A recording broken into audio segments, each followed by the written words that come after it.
গত 16 বছরে আঙ্গুল ফুলে বট গাছ হয়েছে, তারা হাজার হাজার লক্ষ হাজার কোটি টাকা কামিয়েছে এবং ওই লক্ষ কোটি টাকার মধ্যে আমার আপনার ভাইদের শহীদদের রক্তের দাগ লেগে রয়েছে। বাংলাদেশে আওয়ামী লীগের কোনো রাজনীতি করার অধিকার থাকতে পারে না, সেটিও কোনোভাবে সম্ভব নয়। যেই দলের নির্দেশে নিরীহ ছাত্রদের হত্যা করে সেই দেহগুলোকে পুড়িয়ে ফেলা হয়েছে, যে নেত্রীর নির্দেশে খুনি হাসিনা, তাদেরকে আমরা রাজনীতি দল বলতে পারি না, তাদেরকে রাজনীতি করার কোনো সুযোগ আমরা করে দিতে পারি না। 2-4টি দল তারা স্থানীয় সরকার নির্বাচনের কথা এখন আমাদের সামনে আনতে চাচ্ছে। তা আমি আপনাদের মাধ্যমে এটা স্পষ্ট বলে দিতে চাই যে বিএনপি এটি কোনোভাবেই মেনে নিবে না। কোনো স্থানীয় সরকার নির্বাচন বাংলাদেশে জাতীয় নির্বাচনের আগে হবে না। প্রথম যে বিষয় এটি নিয়ে আজকে আমি আলোকপাত করতে চাচ্ছি সেটি হচ্ছে যে আপনারা দেখেছেন যে একটি জাতীয় ঐকমত্য কমিশন গঠন করা হয়েছে সরকারের পক্ষ থেকে এবং তারা সকল রাজনৈতিক দলকে নিয়ে বসেছিল, আবারও হয়তো বসবে এবং কিছু সংস্কার কমিশনের প্রস্তাবনা নিয়ে আলাপ আলোচনা ইতিমধ্যে শুরু হয়ে গিয়েছে এবং এই সকল কিছুই বাংলাদেশের জাতীয় নির্বাচন, যেটিকে খুনি হাসিনা ধ্বংস করে পরপর 3টি নির্বাচন কারচুপি করে দিনের ভোট রাতে করে আমাদেরকে গুম খুন হত্যা করে ক্ষমতা দখল করে যেটিকে ধ্বংস করেছিল, সেটি করার জন্যই এত কিছু আয়োজন করা হচ্ছে। কিন্তু আমরা লক্ষ্য করছি যে 2-4টি দল তারা স্থানীয় সরকার নির্বাচনের কথা এখন আমাদের সামনে আনতে চাচ্ছে। তা আমি আপনাদের মাধ্যমে এটা স্পষ্ট বলে দিতে চাই যে বিএনপি এটি কোনোভাবেই মেনে নিবে না। কোনো স্থানীয় সরকার নির্বাচন বাংলাদেশে জাতীয় নির্বাচনের আগে হবে না। স্থানীয় সরকার নির্বাচন একটি চলমান প্রক্রিয়া। এখানে হাজার হাজার ইউনিয়ন পরিষদ আছে, হাজার হাজার আপনার উপজেলা পরিষদ আছে এবং পৌরসভা আছে, সিটি কর্পোরেশন আছে। এইটা করার জন্য এই বর্তমান অন্তর্বর্তীকালীন সরকার দায়িত্বে এসেছে বলে আমরা বিশ্বাস করি না।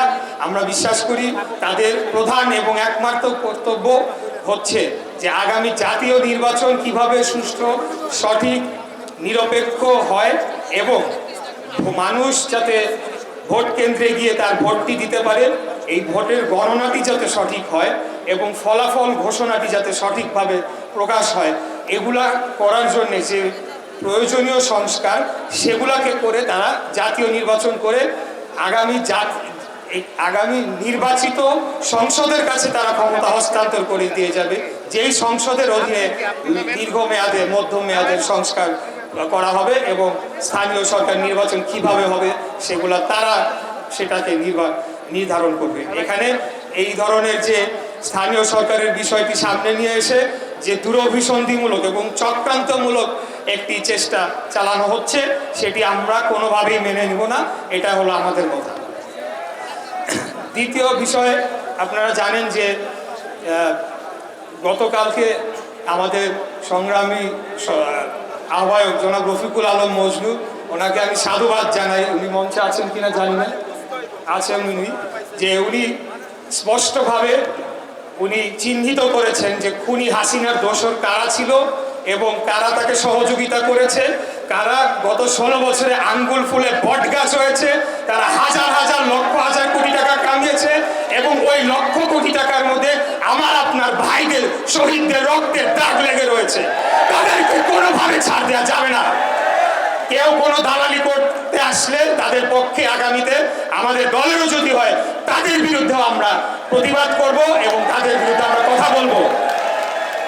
3 তারিখে ওই এক শাহ আলম না, আরো অনেকেই তো ছিল, তাদেরকে কেন এই সরকার গ্রেফতার করছে না, তাই সরকারকে জবাব দিতে হবে। কেন এখনো সিন্ডিকেটকে ভাঙা হচ্ছে না, যেই সিন্ডিকেটগুলা গত 16 বছরে জনগণের অর্থ লুটপাট করেছে, নিত্য প্রয়োজনীয় আমাদের যে জনগণের যে খাদ্যদ্রব্য সেখান থেকেও তারা লুটপাট করেছে, তারা আঙ্গুল ফুলে বট গাছ হয়েছে, কিন্তু এখন পর্যন্ত তাদের সিন্ডিকেট তো ভাঙা যায় নাই। তাদেরকে তো আমরা এখনো দেখছি তারা ঘুরে বেড়াচ্ছে, তারা বিভিন্ন জায়গায় এখন আস্তে আস্তে তারা প্রকাশ পাচ্ছে, তাদের মাথা চারা দিচ্ছে। কেন এদেরকে ধরা হচ্ছে না, এইটার জবাব আমরা চাই। যেদিন 5 তারিখে খুনি হাসিনা পালিয়ে যায়, আমি সহ আমাদের রফিকুল আলম মজনু আমাদের উত্তরের আহ্বায়ক আমিনুল হক ভাই, নীরব ভাই, জাহাঙ্গীর ভাই, আমরা সবাই একই ফ্লোরে ছিলাম, একই সেলে ছিলাম। তো আমার পাশের সেলে একজন ব্যক্তি ছিলেন, তার কাছে একটা টিভি ছিল, তো টিভিতে বিটিভি দেখা যেত। তো আমরা যখন খবরটা পাই, আমরা গিয়ে তখন সেনা প্রধানের, এখন বর্তমান যিনি সেনা প্রধান, তার যে বক্তব্য সেটি আমরা তখন 4টার দিকে, কয়েকবার পেছানোর পরে 4টার দিকে সেটা দেওয়া হয় এবং সেটি আমরা শুনি ওখানে দাঁড়িয়ে। সেইখানে তিনি স্পষ্ট করে বলেছিলেন যে যাদের উপর গণহত্যা চালানো হয়েছে, যাদেরকে গণহত্যা করা হয়েছে, যারা এটা করেছে তাদের প্রত্যেককে আইনের আওতায় আনা হবে, বিচারের আওতায় আনা হবে। আজকে সেই সেনা প্রধান যিনি এই প্রতিজ্ঞা করেছিলেন 5 তারিখে, কই সেটার প্রতিফলন তো আমরা দেখতে পাচ্ছি না। এখনো তো খুনি হাসিনার দোসররা বিভিন্ন জায়গায় তারা বসে রয়েছে। সচিবালয় যারা তাদেরকে সহযোগিতা করেছিল, ওই সচিবালয়ের সেই ব্যুরোক্র্যাটরা, তাদের অনেককেই তো আমরা এখন দেখতে পাচ্ছি।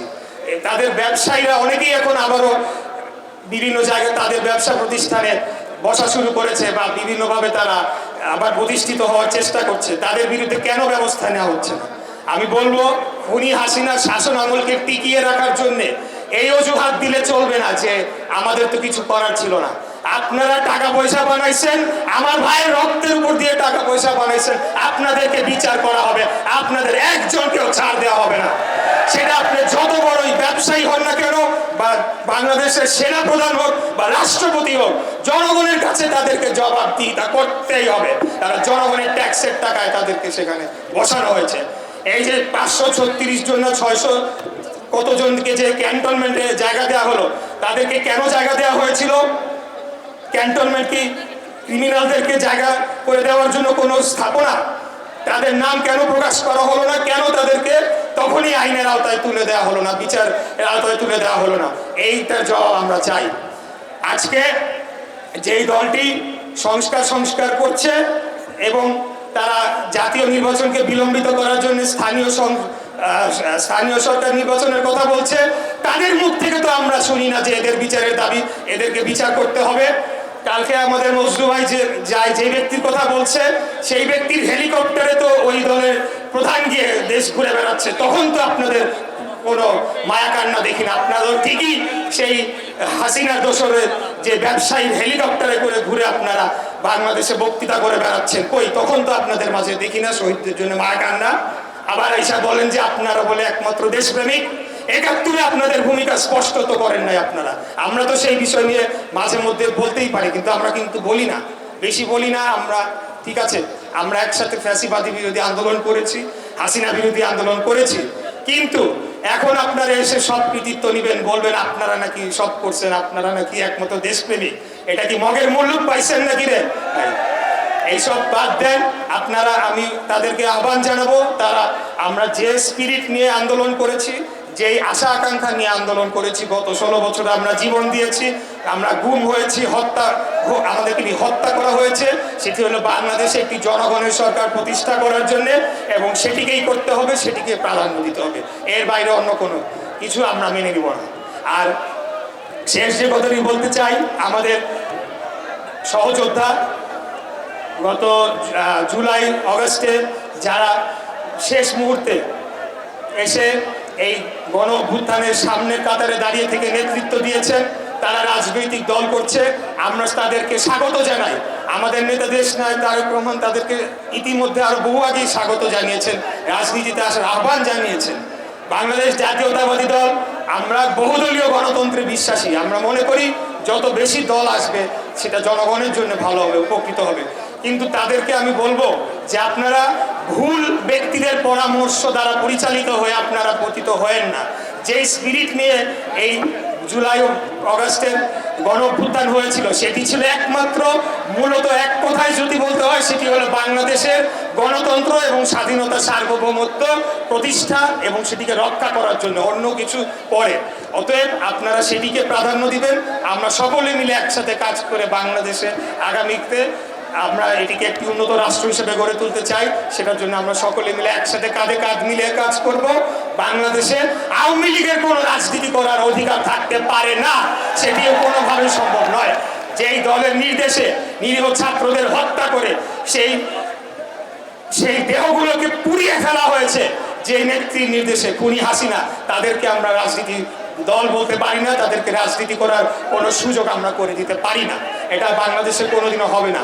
সেই জায়গায় যদি আমরা সকলে ঐক্যবদ্ধ থাকি, জনগণের জন্য যদি আমরা রাজনীতি করি, তাহলে আমার বিশ্বাস যে এত যে ভাইয়েরা শহীদ হয়েছেন সেটির সার্থকতা আমরা পাবো ইনশাল্লাহ। আর বক্তব্য দীর্ঘায়িত না করে আমরা এটাই বলতে চাই যে আমরা যে কোনো মুহূর্তে যে কোনো লড়াই সংগ্রাম করার জন্য অতীতেও প্রস্তুত ছিলাম, মুখে মুখে না, আমরা মাঠে ছিলাম, আমরা লড়াই করেছি, যুদ্ধ করেছি, পরিচয় গোপন করি নাই।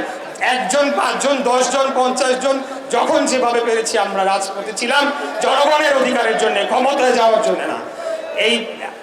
সেই স্পিরিট, সেই যে আমাদের উদ্দেশ্য আমাদের মধ্যে এখনো রয়েছে। আগামীতে আবারও যদি ডাক পড়ে আমরা মাঠে ময়দানে যুদ্ধ করার জন্য, জনগণের অধিকার প্রতিষ্ঠা করার জন্য প্রস্তুত রয়েছি ইনশাআল্লাহ। এই বলে আজকে আমি আমার বক্তব্য শেষ করতে চাই। খোদাহাফেজ। বাংলাদেশ জিন্দাবাদ, বাংলাদেশ জাতীয়তাবাদী দল জিন্দাবাদ, শহীদ রাষ্ট্রপতি জিয়াউর রহমান অমর হোক, দেশনেত্রী বেগম খালেদা জিয়া জিন্দাবাদ, আমাদের প্রাণপ্রিয় নেতা দেশনায়ক জনাব তারেক রহমান জিন্দাবাদ, জিন্দাবাদ, জিন্দাবাদ। আসসালামু আলাইকুম।